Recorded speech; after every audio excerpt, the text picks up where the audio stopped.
우리 빌립보서 1장 27절 3절 말씀을 가지고요. 따라해 보겠습니다. 오직 복음으로 살아내자. 다시 한번 여러분 저만 바라보지 마시고 옆에 분들과 한번 인사하겠습니다. 오직 복음으로 살아냅시다. 아멘. 네, 감사합니다. 우리 가능한 한 청년 친구들 좀 앞쪽으로 모이면 좋겠습니다. 우리 계속 그렇게 예배를 드리고 했으니까 뒤에 앉지 마시고 집중할 수 있도록 앞으로 당겨 앉으시면 감사하겠습니다. 이제 12월 달이 어느덧 얼마 안 남았어요. 이제 2주, 기껏해야 3주 정도 되면 이제 2024년이 마무리됩니다. 감사하게 이런 시점에 우리가 빌립보서 말씀을 묵상하고 나눌 수 있음이 얼마나 감사한지 모릅니다. 특별히 요즘에 우리 청년들과 우리 청년부의 한 반 정도가 지금 제자훈련에 참여하고 있는데요. 한 반 정도의 친구들이 계속 예수님의 십자가의 보혈을 의지하면서 그 십자가의 능력을 실제로 경험하는 그런 과정 가운데 있습니다. 그런 과정 속에서 가장 중요한 건 뭐냐면 내가 복음에 합당한 삶을 살아내느냐 못 내느냐예요. 내가 아는 것으로 그치느냐, 나만 느끼느냐, 아니면 이것을 내 주변의 사람들이 알아차릴 수 있도록 내가 그런 삶을 살아내느냐, 그러지 못하느냐가 너무나 중요하다고 할 수 있습니다. 그래서 오늘 사도 바울은요, 그동안 내가 왜 복음을 위하여 내가 왜 갇힌 생활을 하고, 내가 왜 자유를 박탈당하고, 내가 심지어는 지난주 말씀드렸죠. 로마에 가면요, 나의 생명이 보장될 수 없는 그런 상황 속에서도 내가 기뻐하고 기뻐할 수 있었던 이유, 그것은 내 삶이 복음에 합당한 삶이라는 확신이 있었기 때문에 그렇습니다. 여러분, 믿는 사람들은요, 제가 이런 얘기 정말 많이 하는데요, 예수 그리스도 안에서 잘 사는 방법은요, 심플하게 사는 거예요. 세상에서요, 어렵게 사는 사람들이 있습니다. 왜 어려운지 아세요? 기준점이요, 너무나 달라요.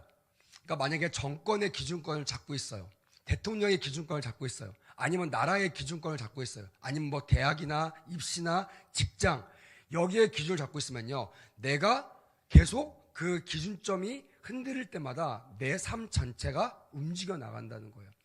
어제도 어떤 분의 얘기를 통해서 나라가 어려우니까요, 경제가 막 흔들린다는 얘기를 하는 거예요. 그러니까 그분은 똑같습니다. 그분은 똑같이 열심히 아침부터 일어나서 열심히 일을 하고 열심히 돈을 벌기 위해서 열심히 그동안 해왔던 일을 똑같이 하는데요, 나라 자체의 기반이 흔들리니까 내가 아무리 노력해도 내 사업이 망해가는 거예요. 장사가 안 되는 거예요. 돈벌이가 안 되는 거예요. 그러니까 어떻게 돼요? 가정이 어렵고 개인적으로도 너무나 속상하고 시험에 드는 그런 상황에 놓이게 되는 거예요. 많은 사람들이요, 얘기하죠. 사도 바울도 얘기하죠. 우리의 시민권은 여기에 있지 아니한다. 내가 비록 땅 밟고 살지만, 내가 이 땅 가운데 밟고 살고 이 땅 가운데서 먹고 살고 있지만, 우리의 시민권은 어디에 있다? 하나님에 있다. 하늘나라에 있다. 천국에 있다. 그래서 우리가 이중적 시민권이라고 얘기하잖아요. 내가 이 땅에 살고 있지만 이 땅에 사는 사람처럼 살아서는 안 되는 사람이 우리입니다. 근데 여러분, 그럼에도 불구하고, 그렇게 얘기함에도 불구하고 우리의 기준점이 세상에 있다면요, 우리의 기준점이 세상의 가치에 있다면 당연히 우리는 거기에 영향을 받을까요, 안 받을까요? 받을 수밖에 없는 거예요.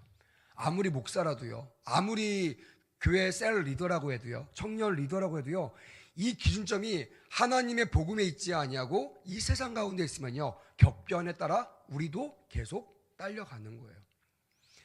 옛날에 제가 그 청소년 사역할 때 부모님들이 학부모 상담하면서 이런 얘기를 참 많이 합니다. 목사님, 제가 이 중학교 이 말도 안 되는 아이들과 생활해야 되는데 어떻게 하면 될까요?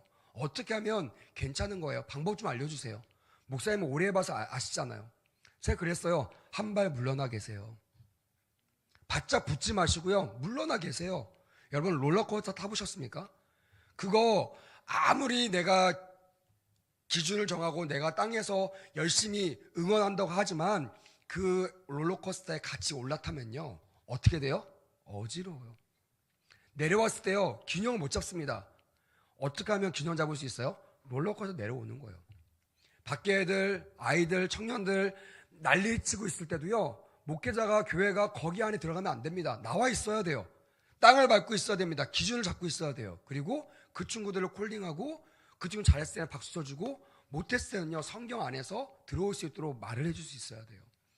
그러지 않으면요, 몰라요. 내가 세상에 있어도, 내가 교회에 있어도 내가 어떻게 살아가야 되는지, 내가 어떤 가치를 살아야 되는지 전혀 모릅니다. 그리고요, 결과를 가지고 얘기하죠. 왜 내가 교회 다니는데 망했어요? 내가 왜 우리나라가 이렇게 기도하는데 왜 망했어요? 많은 분들이 그러더라고요. 12.7 끝난 지 얼마 안 됐는데 어떻게 이런 일이, 막 이런 얘기를 하더라고요. 여러분, 우리의 기준은요 12.7이 아닙니다.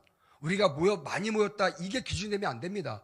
우리가 그 많은 사람들이 과연 땅 밟고 있지만, 이 땅에 살고 있지만 우리의 기준점이 복음에 합당한 삶을 내가 지금 살아내고 있는가, 그렇지 않은가가요, 주님 안에서 우리가 점검해 봐야 될 포인트라는 거예요.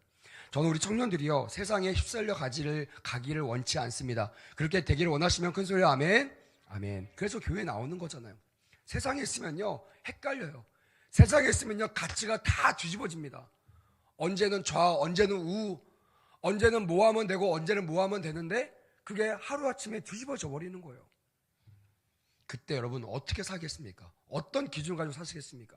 모르니까 오는 거예요. 교회에 와서 주님이 우리에게 말씀하시는 말씀이 무엇인지를 우리가 깨닫는 것이 참된 지혜자임을 믿으시기를 주님의 이름으로 축복합니다. 아멘. 오늘 빌립보서 1장 27절 30절 말씀, 여러분 빌립보서를 읽고 있지만 저자가 누구라고 했어요? 그렇죠. 예. 말 안 나왔으면 시험 들 뻔했어요. 벌써 몇 줄 했는데. 네. 사도 바울이 저자죠. 그리고 빌립보에 있는 교인들에게 편지를 썼습니다. 물론 그가 고마움으로 편지를 작성했지만 그의 마음 가운데는요 빌립보 교회를 온전하게 세우기 위한 마음이 분명히 이 복음 안에 들어있어요. 그래서 빌립보 교인들이 그냥 단순히 고맙다는 인사로 받는 것이 아니라 멀리 떨어져 있지만, 지금 우리와 함께 있지 않지만 그 사도 바울이 우리와 함께 있을 때 나눴던 그 말씀, 내가 잃어버렸던 그 말씀을 저 멀리에서 보내는 이 빌립보서 서신을 통하여 다시 회복하는 역사가 일어났을 거라는 거예요. 여러분 어렵죠? 힘드시죠? 또한 헷갈릴 겁니다. 목사님 어떻게 살아가라고요? 나는 어떤 스탠스로 살아가야 됩니까? 내가 어떤 자세로 살아가야 됩니까? 잘 모르겠습니다. 그러니까요 주 앞에 모여야 되는 거예요. 모여서 주님이, 진리신 주님이 하시는 말씀을 듣기를 주님의 이름으로 축복합니다. 아멘. 사도 바울도 이런 혼란 속에서, 왜냐하면 전에하고 지금하고 사도 바울은 달라요. 전에는 갇혀 있었지만, 지금도 갇혀 있었지만 똑같지만 그가 느끼는 위압감이라는 다릅니다. 그전에는요 가택연금을 통해서 내 집에서 그냥 밖에서 나를 지키는 몇 명 군인만 있었을 그때와 다르죠. 왜?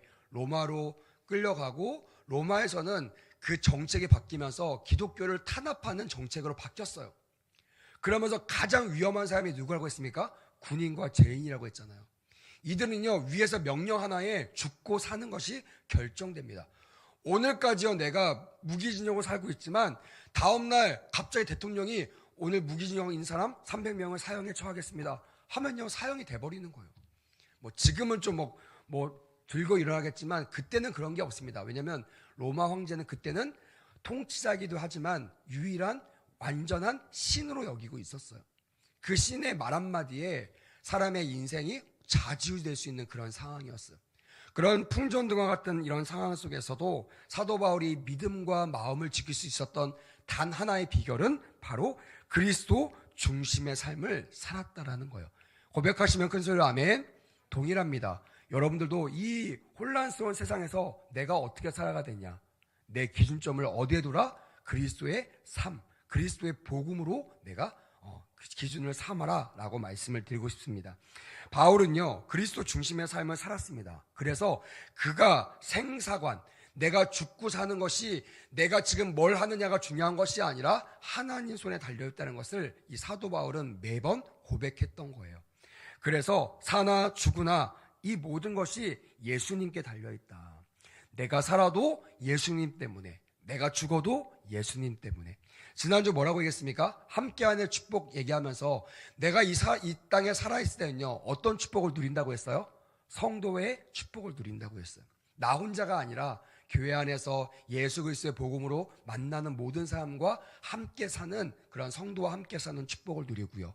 천국에 가면 어떤 축복을 누린다고요? 주님과 함께 사는 축복을 누린다는 겁니다.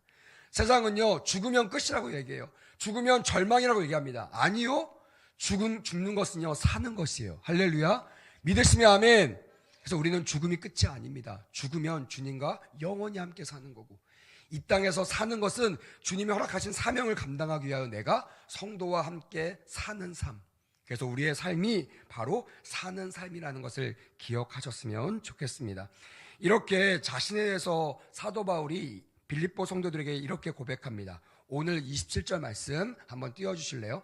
27절 말씀 같이 한번 읽어보겠습니다. 시작. 오직 너희는 그리스도의 복음에 합당하게 생활하라. 이는 내가 너희에게 보나 떠나 있으나 너희가 한 마음으로 서서 한 뜻으로 복음의 신앙을 위하여 협력하는 것과 라고 되어 있습니다. 그리스도의 복음에 합당한 생활을 하라고 그렇게 얘기하고 있는 것입니다. 여기에 생활하다라는 그 단어는요, 헬라어로 폴리티오라는 단어입니다. 폴리티오.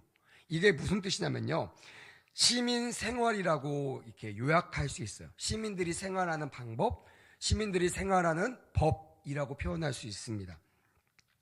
바로 이 시민 생활을 뜻하는 폴리테이아라는 단어에서 유래가 되었기 때문입니다. 그러니까 사도 바울이 복음에 합당하게 생활하라 라는 것은요, 복음에 합당한 시민 생활을 하라라는 말과 동일하다라는 것이에요. 자신과 같이 빌립보 교회 성도들이요, 복음을 받은 사람답게 그리스도 중심으로 살아가기를 사도 바울이 원했다라는 것을 짐작할 수가 있다라는 것입니다. 여기에 생활하다라는 단어를 우리는 시민답게 살다라는 단어로 표현할 수 있다고 말씀을 드렸습니다. 이 시민답게 사는 것은 두 가지가 있다고 말하고 있어요. 첫 번째 한번 따라해 보겠습니다. 시민으로서 자부심을 갖는 것. 두 번째, 공동체의 유익을 위해 사는 것. 여러분, 우리 이제 빌립보서를 다 아시잖아요. 배경을 아시잖아요. 빌립보 지역에 누가 거주했다고 기억나십니까? 누가 살았다고 했어요? 막 삐질라고 한다. 누가 살았다고 했어요? 그쵸. 태역군인들. 그러니까 로마 시민권 있는 사람들이 그 속박국, 그러니까 나의 통치권 안에 있는 그 속박국에 이민을 옵니다. 근데 이들에게 그냥 보내면 가겠어요? 안 가겠어요? 안 가죠. 로마를 위해 살던 사람, 로마를 위해서 충성하면서 거기에서 몸 바쳤던 태역 군인들이 먼 나라에 가라 그러면 가겠습니까? 안 가죠. 그래서 이 로마 황제가 머리를 썼다고 했잖아요. 네가 그곳에 빌립보에 가서도 너는 로마 시민권자임을 내가 인증한다. 내가 보장한다. 거기에서 너가 살 수 있는 모든 것들을 로마에서 공급하겠다. 그러니까요, 태역 군인들이요, 너도 나도 할 것 없이 다 그곳으로 이민을 갑니다. 그래서 거기 가니까요, 유대인들이 많지 않았다고 했어요. 그래서 사도 바울이 자기의 사도권을 대변하지 않아도, 자기가 정말 사도라는 것을 말하지 않아도 됐다고 했잖아요. 왜요? 유대인들이 적었어요. 딴지가 온 사람이 적었어요. 이 태역군인들은요, 이 바울이 그 사도든 말든 이거 별로 관심이 없어요. 유일하게 로마 태역군인들이 좋아했던 거 뭐냐면, 저 사도 바울이 시민권자구나, 나랑 같은 급이네 라는 거로 아마 만족했을 겁니다. 그런 삶을 사는 사람에게 이 두 가지 메시지가 들어갔을 때, 물론 우리한테는 생활하라라는 말로 전했지만 그들은 두 가지의 의미로 받아들였을 거예요. 하나는 내가 로마 시민으로서 이 빌립보 지역에서 살아내야겠다. 비록 로마는 아니지만 내가 로마의 은총을 입은 자, 내가 황제를 위해서 목숨을 바쳤던 이 명예스러운 군인인 내가 이 빌립보에서도 로마 시민답게 살아야겠다라는 그 말로 들렸을 거라는 거예요. 두 번째는 그들이 남을 위해 사는 사람이에요? 자기를 위해 사는 사람이에요? 남을 위해 사는 사람이죠. 저번에 우리 송유아 목사님께 그러셨잖아요. 군인은 명령에 순종한다. 어떻게 보면요, 답답해 보일 수 있을 거예요. 꼭 그렇게 살아야 돼? 로봇이야? 이럴 수 있죠. 근데 여러분, 군대 가보시면 알 겁니다. 명령대로 사는 것이요, 가장 클리어하고요, 가장 심플하고 가장 중요하다라는 거예요. 앞으로 가라고 하는데 뒤로 가다가요, 적군한테 당할 수 있고요, 뒤에 이렇게 설치해놨던 여러 가지 물건들에 당할 수도 있다라는 것이, 그냥 지휘관이 말한 대로 가는 것이 가장 안전하고 가장 확실하다는 것을 군대에서 배울 수가 있다라는 거예요. 이들은 평생 느꼈습니다. 내 마음대로 사는 것이 아니라, 내 뜻대로 사는 것이 아니라, 내가 주인대로 내 마음대로 사는 것이 아니라 황제의 명령을 따라 사는 것이 가장 안전하고 확실하다라는 것을 몸소 경험했던 사람, 그들이 누구라고요? 빌립보 지역에 사는 퇴역 군인들이라는 거예요. 이들에게 이 사도 바울은 이런 마음으로 시민답게 살아라. 물론 이 시민은요, 로마 시민이 아닙니다. 물론 로마 시민권을 가지고 살아가고 있는 우리처럼 이 땅에 살아가는 우리들에게 이중적 시민권을 말하고 있는 거예요. 너희들 이 땅에 살아가지만 나는 바로 천국의 시민권을 가진 자라는 것을 잊지 말아라. 그러니 생활하라, 즉 시민답게 살아라는 것은요, 로마 시민답게 살 뿐만이 아니라 어느 나라 시민같이 살아라, 천국 시민권자답게 살아라 라고 말씀을 전하고 있는 것입니다. 여러분, 우리는 어떻습니까? 여러분, 천국 시민처럼 살고 계십니까? 아멘, 할렐루야. 예, 좀 긴장했습니다. 좀 늦게 나와가지고. 네. 우리가 제자훈련이 너무 감사한 게요, 이게 멀리서 지금 설교하는 것도 저 너무 감사한데 여러분들 잘 모르잖아요. 제가 말하는 거 그냥 고개 끄덕끄덕하고 아멘하면 그게 진짜 이루었다고 저는 그냥 믿거든요. 근데 제자훈련은요, 벗어날 수가 없어요. 6명, 7명 딱 눈에 다 보입니다. 표정에 다 나와요. 대답하지 않아도 저가 어떤 삶을 살았는지가 그냥 대화 속에서 나오게 되더라고요. 그래서 영원이가 이런 삶을 살고 있었구나, 이런 걸 다 볼 수 있어요. 말하지 않아도. 지금은 얌전하게 앉아있으니까 다 잘 사는 것 같지만 고백하면요, 눈물밖에 없는 거예요. 고백하면 주님밖에 없는 거예요. 그래서 저는 여러분들에게 꼭 더 당부하고 싶은 것은요, 주님과 멀리 있지 마세요. 주님과 가까이 할 수 있는 곳에 반드시 참여하는 은혜가 있기를 주님의 이름으로 축복합니다. 아멘. 금요일날 우리 신학가 푸른나무교회 청년교회에서 오셔서 금요 기도회를 섬겨주셨어요. 사실은 원래 취지는 우리 청년들에게 이 기름 부심을 좀 전달해 주고 싶었어요. 예배의 감격. 그래서 여러분, 예배는요, 제가 경험하기로는 예배는 경험할 수밖에 없어요. 이론적으로 배운다? 여러분, 공부가 아니에요. 예배는요, 영으로 하는 거기 때문에 경험하는 것밖에 방법이 없습니다. 그래서 내가 정말 좋은 예배자가 되고 싶으면요, 좋은 예배를 경험하는 것밖에 없어요. 그래서 좋은 예배팀 비싸게 부르는 거예요. 좋은 집회 참여하는 거예요. 왜? 그곳에 기름 부심이 있기 때문에. 여러분, 금요일날 큰 은혜를 받으셨으면 큰 소리로 아멘. 아멘. 큰 은혜가 임했어요. 제가 집에 가는데 우리 청년들이 남아가지고 막 기도하고 있는 거예요. 나중에 보이지 않는 눈으로 보니까 밤새도록 기도를 했더라고요. 막 그렇게, 왜 그 아이들이 그렇게 무릎 꿇고 밤새워 기도하고 있었을까? 왜 기도할 수 있었을까? 그 기름 부심 예배 가운데 하나님을 만나게 된 거예요. 이 세상에서 우리가 믿음을 살 수 있는 방법은 심플합니다. 다른 거 아니에요. 은혜의 자리에 나오면 됩니다. 할렐루야. 그래서 우리 청년 예배도요, 그런 은혜의 자리가 되었으면 좋겠어요. 정말 누가 와도요, 아무 준비 없이 와도 이미 준비된 예배팀과 준비된 기름 부심을 통하여 오는 친구들이 그냥 그 자리에서 주님을 만나는 그런 귀한 은혜를 그 귀한 은혜를 경험한다면 저는 이 자리가 차고 넘치게 될 줄 믿습니다. 아멘. 그런 소원이 있고요. 또한 사도 바울도 그런 마음으로 빌립보 교회에게 이런 편지를 썼다라고 믿습니다. 하늘나라 시민권자로서 복음이 주는 특권과 의무를 감당하고 있는가? 보통 대부분 사람들은요, 특권만 누리려고 합니다. 기도하니까 응답해 주세요. 나 예수 잘 믿으니까 성공해 주세요. 근데 여러분, 주님은요, 항상 특권과 의무를 같이 요구하신다는 거예요. 제가 여기 오기 전에 1시간 동안 이제 이번 크리스마스 때 성탄절 날 이제 세례받을 6명의 그 분들과 함께 교육을 하고 왔습니다. 제가 세례를 왜 받았는지 설명하고요, 그 다음부터 부담되는 말을 했습니다. 세례를 준비하기 위해서는 어떻게 해야 되며, 세례를 받고 난 다음에 우리는 어떤 생활을 하는지를 7가지로 설명을 했어요. 제가 찬찬히 살폈습니다. 혹시 이 말 때문에 또 마음 어려워서 세례를 안 받으면 어떡하나, 너무나 귀한 건데 받는데요, 너무나 감사하게 이미 준비된 분들이더라고요.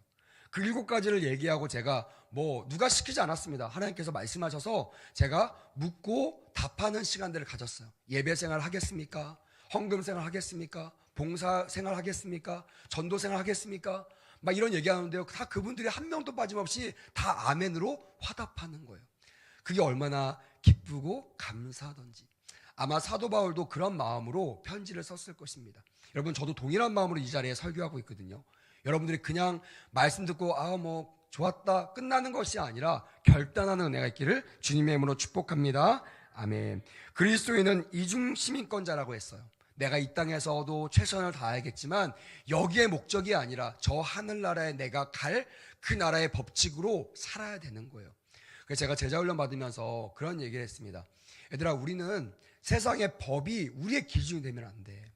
여러분, 우리나라가 안타깝게요. 제가 어릴 때만 해도, 죄송합니다, 더 나이가 많으신 분들이 계시는데 청년들이 있으니까 제가 얘기하는 거예요. 제가 더 어릴 때만 해도요, 우리나라에는 간통죄를 처벌하는 간통법이 있었습니다. 그러니까 만약에 우리 아빠가 다른 여자하고 바람이 나면요, 엄마가 신고하면 경찰에 가서 잡아가요. 형사 입건이 됩니다. 근데 여러분, 지금 우리나라는요, 간통법이 폐지됐습니다. 알고 계시죠? 폐지됐어요. 더 이상 엄마가 아무리 신고해도 경찰에 출동하지 않아요.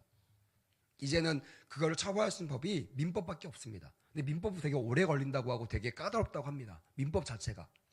그러니까 무슨 말이냐면 지금 이 나라는 나라적으로, 정치적으로 이 간통에 대해서 죄로 심각하게 여기지 않고 있다라는 거예요.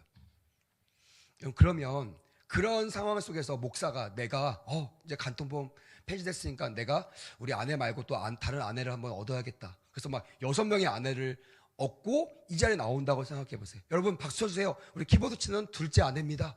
뭐 저기 안내하는 셋째 우리 아내입니다. 여러분 그런 교회 다니시겠습니까? 안 다니시죠. 왜 안 다니세요?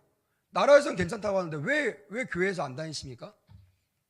우리의 법과 교회의 법은 다르기 때문에 그렇습니다. 때로는요, 교회에서 답답할 수 있을 거예요. 사회에서는 되는데 왜 교회에서는 안 됩니까? 왜 사회에서는 말하지 않는데 왜 교회에서 이거 가지고 계속 압박하십니까? 왜냐면요, 교회는 세상 법이 아니라 하늘나라 천국법으로 치리하고 다스리기 때문에 그렇다라는 거예요.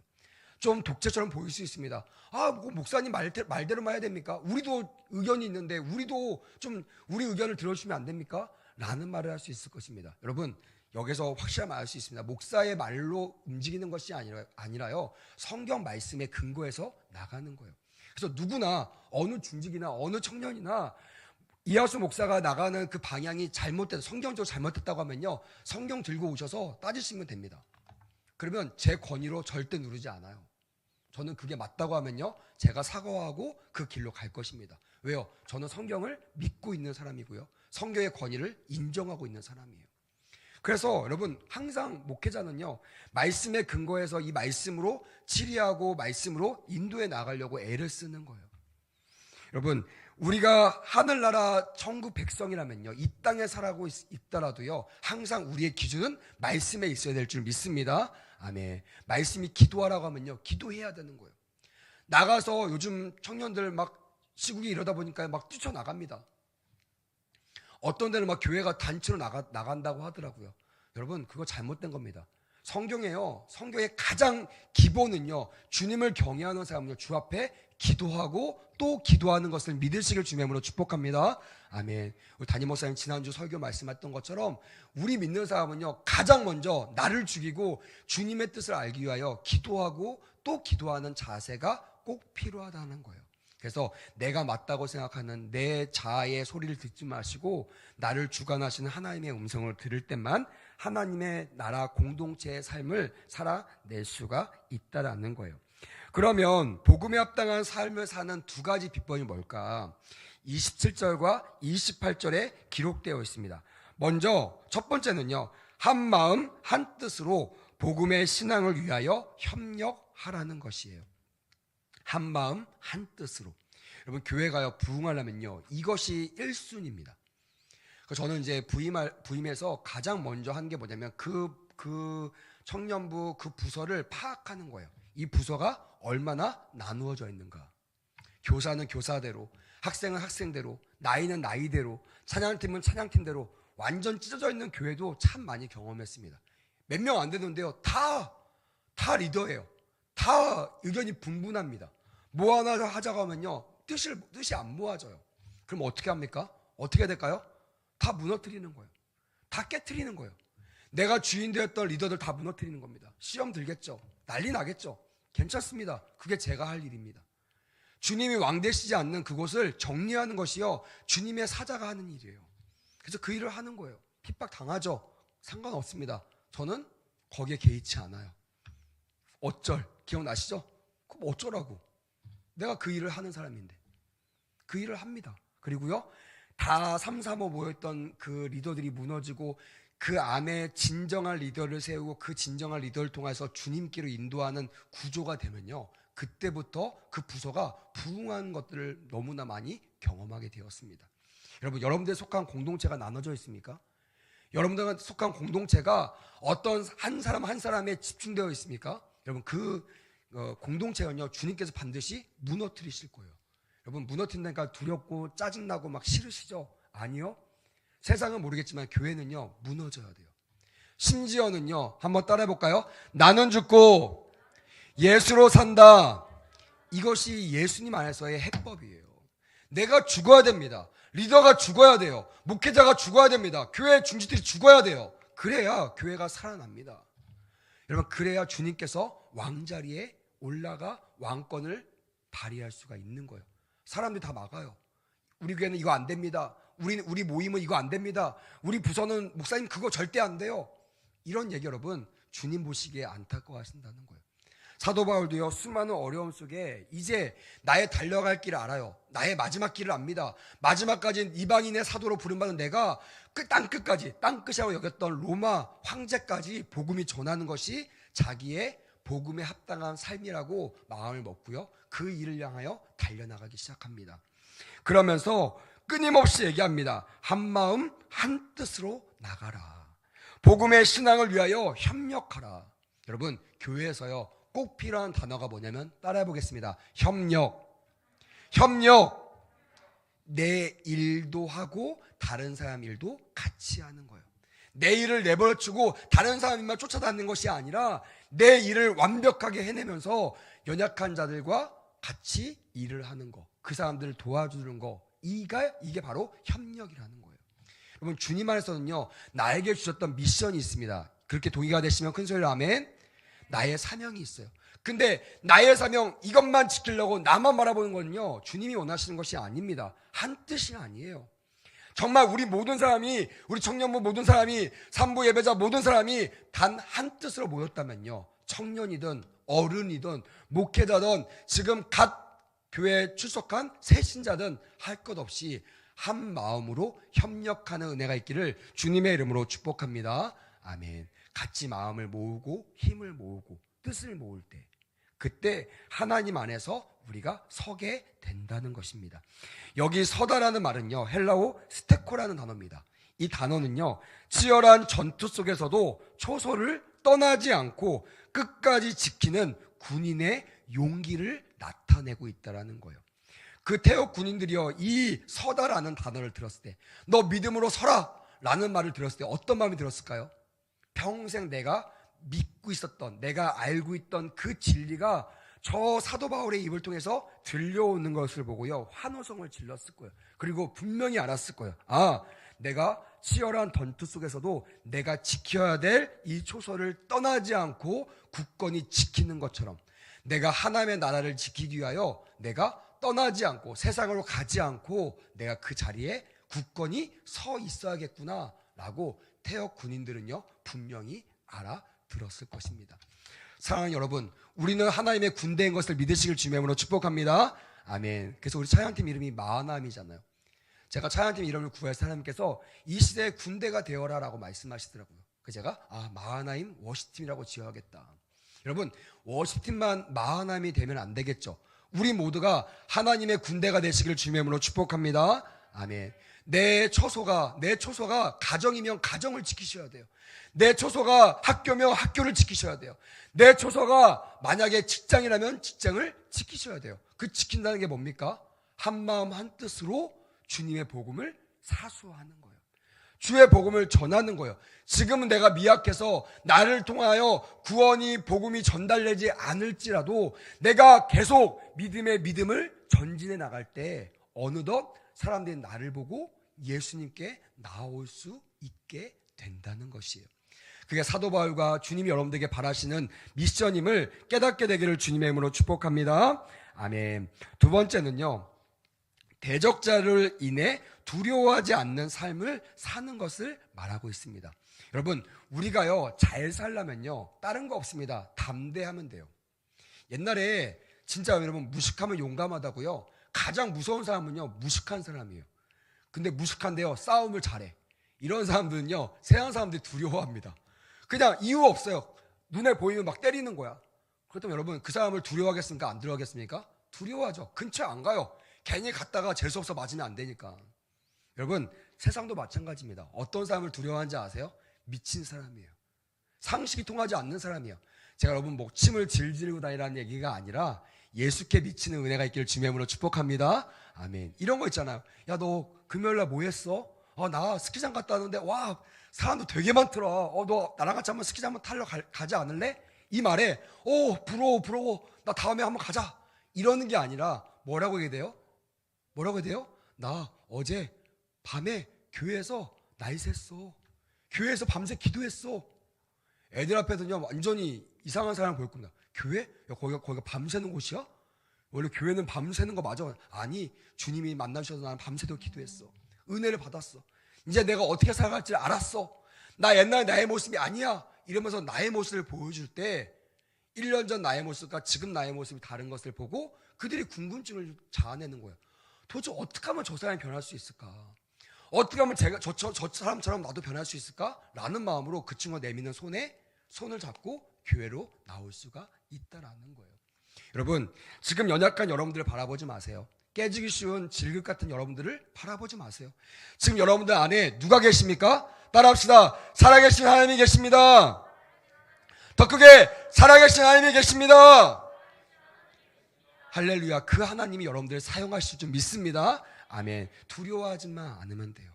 흔들리는 거, 변하는 비진리에 마음 두지 마세요. 그거 못한다고, 그거 못 이룬다고 절망하지 마세요. 여러분, 우리는 진리를 사수하는 자임을 믿으시기를 주님의 이름으로 축복합니다. 아멘. 마지막 때는요, 진리 싸움이에요. 진리 전쟁이에요. 내가 얼마나 진리를 발견했느냐, 내가 얼마나 그 진리에 나의 삶을 올인했느냐, 이거에 따라서 마지막 비진리가 다 무너지는 마지막 때에 우리는 굳건히 서서 주님의 영광을 보게 될 줄 믿습니다. 아멘. 요즘 우리 청년들과 큐티하면서 요한계시록을 보고 있어요. 금요일이었나요? 아마 제 기억에. 그런데 시온산 위에 올라가서 사탄의 인을 맞은 사람이 아니라 하나님의 인을 맞은 사람. 무슨 말이냐면 그 어려움을 견디면서 마지막까지 꿋꿋이 서 있는 그들이 어디에 서 있다고 되어 있어요? 시온산 위에 서 있다고 되어 있어요. 그걸 상상하는데 너무 가슴이 벅차는 거예요. 하나님, 우리 청년 중에 주님 오실 때 시온산에 올라가서 주님을 두 팔 벌려 주님, 내가 그 믿음으로 지금 서 있습니다 라고 고백할 수 있는 우리 청년들이 많이 나오기를 주님의 이름으로 권면합니다. 아멘. 그래야 되지 않겠냐는 거예요. 주님 부르실 때요, 막 저기 코 박고 저기 코 박고 세상에서 막 정신없어 주님 오시는 것도 눈치채지 못한다면 그게 얼마나 어리석냐는 거예요. 다 무너질 건데, 다 없어질 건데. 사랑하는 여러분, 진리를 사수하시는 은혜가 있기를 주님의 이름으로 축복합니다. 아멘. 그래서 하나님의 은혜는 믿음과 고난을 함께 담보한다라는 말이 있어요. 우리 교재에 나와 있는 말이거든요. 너무나 좋은 말인 것 같아요. 저는 이걸 이렇게 해석했습니다. 고난을 하나님의 은혜와 은혜의 맥락으로 은혜의 맥락에서 믿고 이해하자라는 말로 저는 해석했습니다. 여러분, 우리가 해석이 안 될 때가 있어요. 왜 나에게 이런 고난이 오는지, 왜 나에게 응답이 없는지, 왜 나에게 이런 웨이트라는 답을 주시는지. 그때 여러분, 우리 항상 생각해야 돼요. 하나님의 은혜의 맥락, 그리 아니하실지라도 주님이 우리를 버린 것이 아님을 여러분들 마음으로 계속 의심하지 말고 믿어야 된다는 거예요. 그냥 비진리가 움직일 때마다 하나님 나를 버리셨나? 하나님은 내 뜻을 들어주지 않을 때마다 하나님 나를 싫어하시나? 이러면서 막 요동치는 믿음이 아니라 이 고난이 하나님의 은혜의 맥락으로 해석되어지고 믿어지는 그런 청년들과 산부 예배자들 다 되시기를 주님의 이름으로 축복합니다. 아멘. 그래서 어려울 때마다, 해석이 안 될 때마다요, 교회로 나오셔야 돼요. 목사님을 찾아가셔야 돼요. 나의 목자를 찾아가야 돼요. 그리고 그 목자를 통해 주시는 말씀을 받으셔야 돼요. 그래야지만 진리 안에 진리를 사수할 수 있는 그런 믿음의 사람으로 서 있을 수 있다라는 것입니다. 말씀을 마무리하려고 합니다. 오늘 복음을 주신 이 사도 바울은 우리에게 말씀하고 있습니다. 복음에 합당한 삶을 살아라. 그것이 뭐라고 했습니까? 한 마음 한 뜻으로 복음의 신앙을 위하여 협력하라는 거예요. 세상 사람들만 협력하는 것이 아닙니다. 돈 벌라고 협력하는 것이 아니라 복음을 위해서 한 마음 한 뜻으로 협력하라. 두 번째, 세상을 두려워하라. 두려워하지 말라. 두려워하지 말라라는 거예요. 무너질 거에 염려하지 말라라는 거예요. 남아있을 거에, 진리에 내가 서 있음을 감사하며 하나님께 영광 올려드리는 그런 복음에 합당한 삶을 사는 저와 여러분 되시기를 주님의 이름으로 축복합니다. 아멘.